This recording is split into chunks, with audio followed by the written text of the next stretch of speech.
And now, in studio, bringing his Midwest values from the Show Me State to the land of San Diego. He's a triple threat, licensed as an attorney, mortgage broker, and a top producing realtor who's crushing the competition. Here to deliver you what's happening in the trenches of the market. Your host, Michael Gaddis. Welcome back to the Michael Gaddis Show on AM1170 The Answer. I am your host, Michael Gaddis of FrontierLoanGroup.com. And we are going to continue our discussion on reverse mortgages. We are going to talk about HECM to HECM refinances, why you should consider doing one. And we're going to have Michelle Herrera, who has been in studio today, help me with this. So what I've done is similar to the top 7, which turned out to be like top 9 benefits because I added extras. So what I've done is I have made a list of the top 5 reasons that you should consider. There is 5, yes. I scribbled it in there at the bottom. So the top 5 reasons why you should consider refinancing your HECM, your home equity conversion mortgage, aka reverse mortgage. So here's the deal. A lot of people, when I meet them, they have a reverse mortgage and they don't think that there's any need. They're like, well, why in the world would I refinance my reverse mortgage? What would be why would I do that? Yeah. But there is a reason why, and here's why. As I mentioned to you earlier, how reverse mortgages are determined is based upon your age times the fair market value, basically the appraised value of your house. Mm-hmm. If you received your reverse mortgage, let's say 3 years ago, and your house was worth $400,000 at that time, because the property values in San Diego have rebounded so much in the past 3 to 4 years, that same house that you bought for $400,000 could be worth $500 or $550 now. It really could. I mean, we live in a crazy micro community where house prices bounce that much. Where I come from in the Midwest, they don't bounce around like that, okay? You know, I mean, they might swing a little bit, but not anywhere near, 5,000, you know, I mean, not hundreds of thousands of dollars. And they swing in California that much. So that means that if you got a reverse mortgage, 3 or 4 years ago when your house was worth $400,000, that means that your house, your benefits were based upon a $400,000 times your age factor. So basically what you're doing is you have a reverse mortgage, but you're leaving money on the table. But doesn't a reverse mortgage not only take away your home payment, so does it really matter? No, you can get supplemental income from it. You can get cash from it too. Right, establishing a line of credit. So what it does is a reverse mortgage is going to allow you to pay off your mortgage payment, and if there's any equity left after they pay off the reverse mortgage, you can establish a line of credit, you can get a monthly payment sent to you, you can get a lump sum. There's a lot of different options available to you.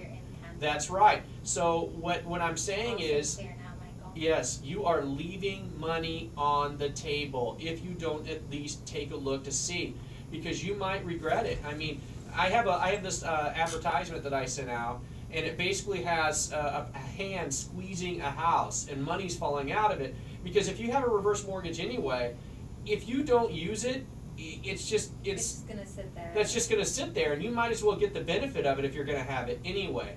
So let's look at the top 5 reasons. If you fall into one of these categories, you should really consider refinancing your reverse mortgage, or at least look into it. I can't promise you that every single person that I speak to is going to qualify or be eligible, but I can tell you that when I do find the ones that are, they are very happy people. There's a guy in Chula Vista right now who is very happy with me. He is extremely happy. He thinks I'm the greatest thing since sliced bread. I mean, he really thinks that. Yeah, that's pretty great. Michelle, why don't you tell us the number 1 reason why you should consider refinancing? So your number 1 is your home value is obviously, hopefully increased. Just as we talked about, the increase in the home value is probably the largest factor that goes into whether you can get more benefit out of your reverse mortgage. Number 1 factor. Now, just for the record, if you have a reverse mortgage and you just, let's say you received one in the last 12 months, technically you have to wait 18 months before you can be considered for a reverse mortgage. So if you got one less than 18 months ago, reverse mortgage refinance. That's right, for a reverse mortgage refinance. Thank you for that. Yes, for a refinance, you have to wait 18 months in between. So number 1, your house value's gone up. Number 2, your age has gone Okay. Now, here, I have it in front of me right now, which you guys cannot see, but I can see, and it is a chart of ages. So what happens is at age 62, every year that you go up, you can borrow more money against your house in the form of a reverse mortgage. So what that means is how they determine how much you can borrow. They take your appraised value and multiply it by one of these percentages. Well, what are the percentages, you're asking? I'm going to tell you. At age 62, you can borrow 52.4%. So you take the appraised value of your house times 52.4%. That is what your reverse. That's right. That's how much your reverse mortgage balance can be. So if you, let's say you have a loan on your house right now, and that loan exceeds, the appraised value times 52.4, then you're not ready to get a reverse mortgage yet because you don't have enough equity in the house. Yeah, so that's not enough. But let me give you an example of the different ages. So 62 is 52.4%, 67 is 55.6%, 72 is 59.1%, 76 is 62.2%. So you can see as you get older, the percentages increase on how much you can borrow. So if you got your reverse mortgage 3 years ago, you're obviously 3 years older, and you would be 3 levels higher on this chart. So that's reason number 2. That's right. So your home value has gone up, and your age has gone up. Those are the two top reasons. Third.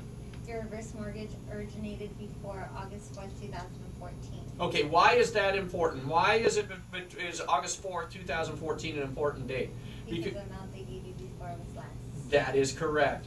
Before August 4th, 2000, yes, you win the prize. Before that date, the amount that you could borrow on your reverse mortgage was less. So let me give you an example. If you were 79 years old before that date, you could only borrow 60.7%, 60.7. After that date, you could borrow 64.8%. It went up by 4.1%. If you were 85, let's say, you could only borrow 63.5%. Now you can borrow 69.9%, which is 6.4% higher. So you can see how all of these factors are really kind of pointing. It's like the perfect storm. They're all benefits for why you should do it, or at least consider it. Now, the reality is a lot of people might have deferred too much money and they're unable to really squeeze. But you'll never know unless you check it out. If you don't try, you're never going to know. And because the values have gone up, because your age has gone up, and because the age factors went up on August 4th, 2014, all 3 of these are very, very strong. That's right.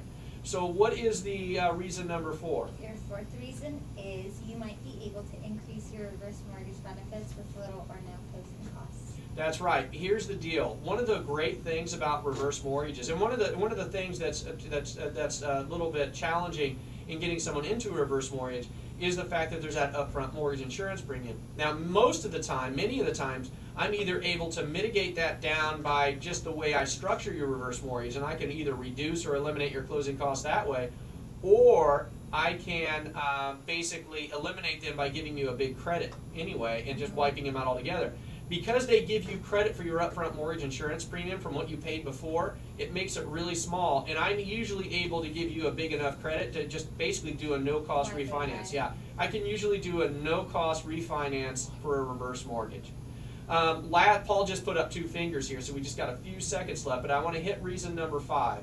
Can you read it? Your 5th reason, spouse is not on the loan. That's right, because a lot of people before August 4th, 2014, I'm sorry, before... They weren't putting the spouse on the That's loan. right, they weren't putting the spouse on the loan because the spouse was too young. Now you're able to put, if your spouse is now over the age of 62, you should really look into putting her on the loan so that she has all the protections of the reverse mortgage. So very, very important. If you know anybody who's interested or who has an existing reverse mortgage, you should have them call my office immediately so that we can just check them out to see if they can get any more benefit out of it. If they can't, great. At least they know that they tried and that there's still no benefit. But if they can, I'm telling you, they're going to be super happy. They're going to love you, and they're going to invite you over for dinner. So anyway, that's the end of the first hour of the Michael Gaddis Show. We have a special bonus hour coming up after the break. So Come back and we're going to talk more real estate. You're listening to the Michael Gaddis Show on AM 1170 The Answer.